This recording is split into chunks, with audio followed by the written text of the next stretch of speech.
Hey everyone, and welcome back. In this video, I'll show you how to build a powerful custom task tracker in Baserow from scratch. Step 1.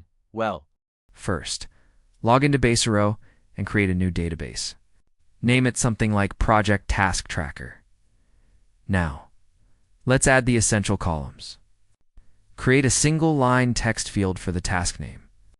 Then add a long text field for the description double quotes. Next, add a single select field for status with options like to do, in progress, and done.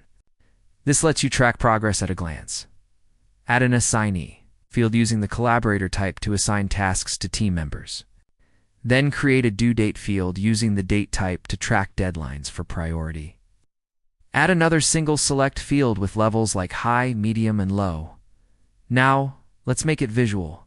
Click the Views button and create a Kanban view. Group tasks by the status field to get a drag and drop board.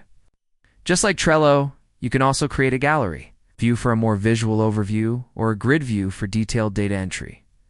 Finally, click Share to invite your team members to collaborate on the tracker in real time. And that's it. In just a few minutes, you've built a fully customizable task management system that adapts to your workflow.